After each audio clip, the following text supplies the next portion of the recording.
इन चित्रों के परिमाप क्षेत्रफल के बारे में बताऊंगा। क्षेत्रफल इसलिए बता रहा हूँ क्योंकि बच्चों के कमेंट आए थे कि सर घन घनाभ पढ़ाएं। घन घनाभ पढ़ाने से पहले मैं आप लोगों को इनके क्षेत्रफल और परिमाप बताना चाहूँगा, जिससे घन घनाभ बताने में और आसानी होगी। घन घनाभ के फार्मूले बिना फार्मूले से कैसे लगेंगे, फार्मूले याद ना हो तब भी क्वेश्चन कैसे लग जाएंगे। बस एक तरीका याद होना चाहिए, वो हम बताएंगे। वो क्या है? सबसे पहले हम आयत लेंगे। आयत का क्षेत्रफल, इसीलिए मैंने लिख दिया है आज लेसन है, आज वीडियो बनेगा क्षेत्रफल और आयतन का। क्षेत्रफल आयतन में सबसे पहले फिगर आता है आयत का। आयत क्या होता है? आयत वो होता है जिसकी लंबाई और चौड़ाई भिन्न भिन्न होती है। मतलब लंबाई अगर 10 है तो चौड़ाई 5।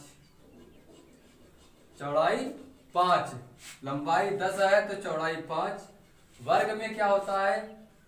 भुजाएं बराबर होती, लंबाई और चौड़ाई बराबर होती। जैसे अगर लंबाई 5 है तो चौड़ाई भी 5 है, तो चौड़ाई भी 5 होगी। ये होता है आयत और वर्ग में। अब आयत का क्षेत्रफल। क्षेत्रफल क्या होता है? क्षेत्रफल और परिमाप निकालना है।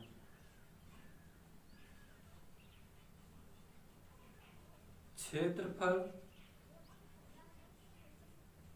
परिमाप निकालना है तो सबसे पहले परिमाप मतलब क्या होता है? चारों ओर की माप। चारों ओर की माप मतलब ये 1 2 3 4 चारों भुजाओं की लंबाई, मतलब ये L है, ये B है, ये L, ये B। मतलब चौड़ाई के सामने चौड़ाई, लंबाई के सामने लंबाई। तो यहां से स्टार्ट किया या यहां से स्टार्ट कर लो, कहीं से स्टार्ट करो। लंबाई, चारों परिमाप मतलब चारों ओर की माप। चारों ओर की माप मतलब लंबाई, फिर आया चौड़ाई, फिर आया लंबाई, फिर आया चौड़ाई। अब देख लो कितने हैं L? 2L 2B, 2 कॉमन ले लेंगे L। ये होता है आयत का परिमाप। ये होता है आयत का परिमाप। क्षेत्रफल क्या होता है? क्षेत्रफल ये बाहरी भुजा ना लेकर ये वाला होता है, ये क्षेत्रफल होता है। अंदर का भाग होता है ये ना कि ये लिया जाता है बाहर वाला। इसमें परिमाप मतलब चारों ओर से ढका हुआ हो, ठीक है, इसलिए। और क्षेत्रफल में ये अंदर वाला भाग निकालने के लिए क्या करते हैं? लंबाई और चौड़ाई की गुणा कराते हैं, L गुणे B। यही आपका क्षेत्रफल होता है। ऐसे ही वर्ग में होगा।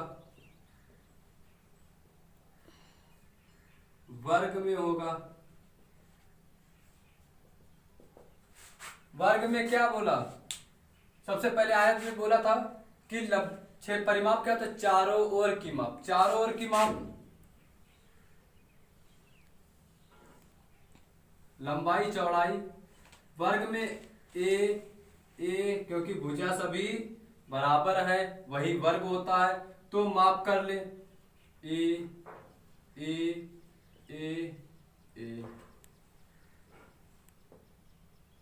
कितना हुआ? 1 2 3 4 A। यही आपका परिमाप है। वर्ग का परिमाप 4 गुणे भुजा, या A के स्थान पर आप भुजा लिख सकते हैं, या 4A। क्षेत्रफल क्या होता है? क्षेत्रफल मैंने बताया अंदर वाला भाग होता है क्षेत्रफल, ये वाला भाग होता है क्षेत्रफल मैंने बताया कि अंदर वाला भाग होता है। लंबाई में क्या है? A है, चौड़ाई में भी A है, A स्क्वायर। मतलब भुजा स्क्वायर ये क्षेत्रफल होता है वर्ग का। अब आते हैं वृत्त में। वृत्त में लंबाई चौड़ाई कुछ नहीं होती है, इसमें एक बिंदु होता है जिसे केंद्र कहते हैं। केंद्र से जितनी दूरी लेते हैं, केंद्र से जैसे मान लिया हम 5 सेंटीमीटर ले ली तो ये त्रिज्या हो जाएगी, ये त्रिज्या हो जाएगी बोला जाता है। और त्रिज्या 5 सेंटीमीटर त्रिज्या है, तब त्रिज्या बोल दे। अगर व्यास क्या होता है, व्यास बताना है तो 2r। 2r मतलब जो केंद्र से जाएगी जो रेखा वो होती है व्यास। और व्यास जब r आपकी 5 है तो ये भी तो r है, ये व्यास से जा रही है, ये r है तो ये भी r है, ये r है। ठीक है, व्यास से जानी चाहिए, मतलब केंद्र से जानी चाहिए, वही व्यास होता है। अब ये इतनी एक r है और ये भी एक r है तो 2r ये व्यास हो गया। अब हमें निकालना है परिमाप। परिमाप निकालने के लिए, वृत्त के परिमाप निकालने के लिए पाई को पहले लिखते हैं और त्रिज्या r है। परिमाप मतलब चारों ओर की माप। चारों ओर की माप, चारों ओर की माप कैसे होगी, ये व्यास जो होगा वही चारों ओर की माप में आएगा। तो कितना होता है, व्यास 2r होता है, परिमाप कितना आया 2πr, परिमाप 2πr। ठीक है, क्षेत्रफल कितना हुआ, क्षेत्रफल कितना होगा, क्षेत्रफल होता है पाई, पहले लिखते हैं r इंटू आर। r लंबाई गुणे चौड़ाई, इसमें r into R, pi r square, ये क्षेत्रफल होता है वृत्त का। ठीक है, ये 3 फिगरों का इसलिए मैंने क्षेत्रफल और परिमाप बताया। इसी के अकॉर्डिंग हम घन घनाभ, बेलन और शंकु के आयतन के बारे में पढ़ेंगे। आयतन क्या होता है, कैसे निकालेंगे आयतन। अगर कोई माप हमें पता है, फिगर हम फार्मूला भूल गए, कैसे याद रखेंगे, हाँ ऐसे होगा। ठीक है, इसके लिए ये सब आप नोट करते चलिए।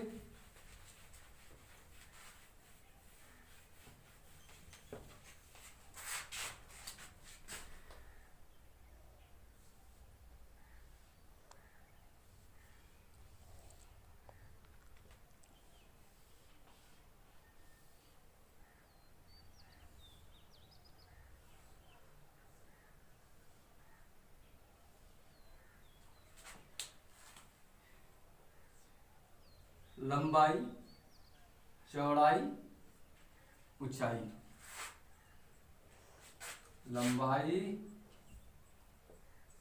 लंबाई चौड़ाई ऊंचाई। अब देखते हैं, ये आपका हुआ घनाभ,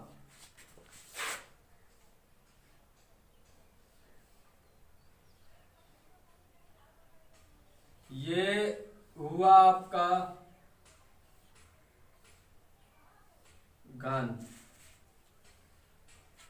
ये आपका घन हुआ, ये आपका घनाभ हुआ। घनाभ और घन, इसका आयतन निकालने के लिए हम क्या करेंगे, इसका आयतन निकालने के लिए सबसे पहले हम देखेंगे आयतन किसी का भी हो, आयतन किसी का भी हो, आयतन निकालने के लिए क्या करेंगे, सबसे पहले देखते हैं आयतन बराबर इतना याद रखना। हमें फार्मूला नहीं पता है, आधार का क्षेत्रफल इनटू ऊंचाई।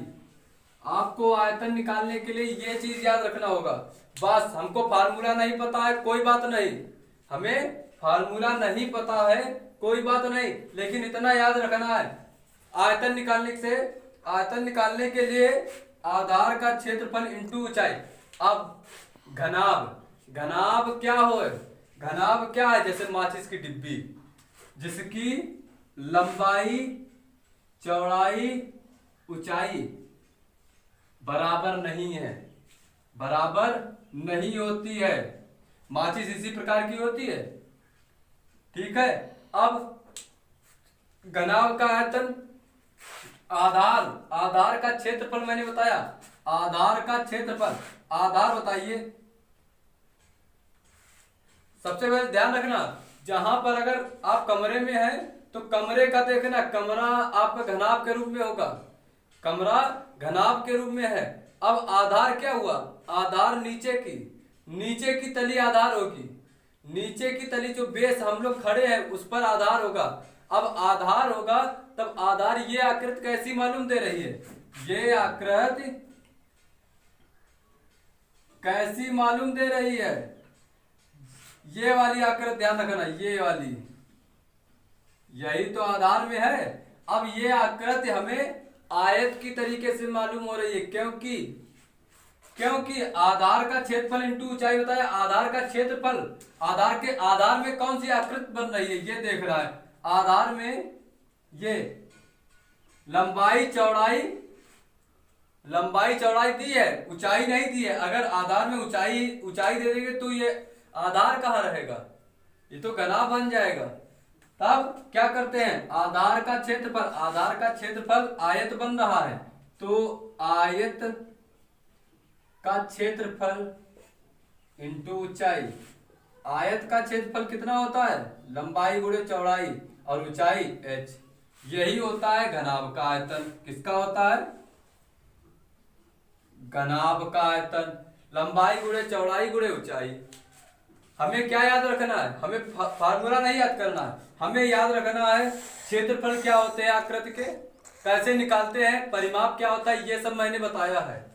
आधार का क्षेत्रफल इंटू ऊंचाई, आयतन किसी का भी हो, चाहे घन का हो, घनाभ का हो, बेलन का हो, खोखला बेलन हो, शंकु हो, ये सभी पाइप हो, ये सभी का आयतन निकालने के लिए हमें आधार का क्षेत्रफल इंटू ऊंचाई याद रखना है। अब घन का याद करते हैं। घन में सभी भुजा क्या होती हैं, बराबर होती हैं। घन में सभी भुजा बराबर होती है। अब बराबर होती है, घन का आयतन क्या करेंगे, घन के आयतन के लिए अब बताना, घन का आयतन निकालना है, घन का आयतन निकालना है। घन के आयतन के लिए आधार देखते, आधार क्या है, आधार इसमें मैंने बताया कि जिस आकृति की भुजाएं बराबर होती हैं, जिसमें लंबाई और चौड़ाई बराबर होती है, वो क्या होता है, वर्ग होता है। वो क्या होता है, वर्ग होता है। और वर्ग का क्षेत्रफल क्या बताया था, वर्ग का क्षेत्रफल गुणे ऊंचाई, क्षेत्रफल क्या बताया था, भुजा स्क्वायर ए स्क्वायर, एच बी आपकी ए है, एच बी आपकी ए है। अब ए स्क्वायर और ए कितना हो जाएगा, ए क्यूब हो जाएगा। घन का आयतन क्या होता है, भुजा क्यूब होता है। घन का आयतन भुजा क्यूब होता है, ये होता है घन का आयतन। अब देखते हैं, ये याद क्या रखना है, इसमें फार्मूला कुछ नहीं याद रखना है, केवल बेस याद रखना है कि आयतन निकालने के लिए हमें क्या पता होना चाहिए, आयतन आधार का क्षेत्रफल इंटू ऊंचाई। आधार का क्षेत्रफल आधार में क्या है, आधार में आयत की आकृति बन रही है कि वर्ग की बन रही है या बेल शंख वृत्त की बन रही है। क्षेत्रफल 2D का निकालते हैं जिसमें ऊंचाई नहीं होती है। जैसे ये वाला सिरा बोर्ड का, ये आयत में है, इसकी लंबाई और चौड़ाई भिन्न भिन्न है। अगर लंबाई और चौड़ाई बराबर कर दी जाए तो ये वर्ग के में आ जाएगी, और अगर इसकी मोटाई ये किनारी ले ली जाए तब ये घन में आ जाएगी, घनाभ में आ जाएगी। ये होता है, तो इसका बेस क्या है, ये हो गया। अंदर वाला ये आयत की आकृति का है, आयत की आकृति का है, तो इसका अगर आयतन निकालेंगे तो आधार का क्षेत्रफल इंटू ऊंचाई, आधार में ये हो जाएगा, इंटू ऊंचाई, ऊंचाई ये हो जाएगी, मोटाई वही ऊंचाई। तब क्या करते हैं, लंबाई गुणे चौड़ाई गुणे ऊंचाई। अब बेलन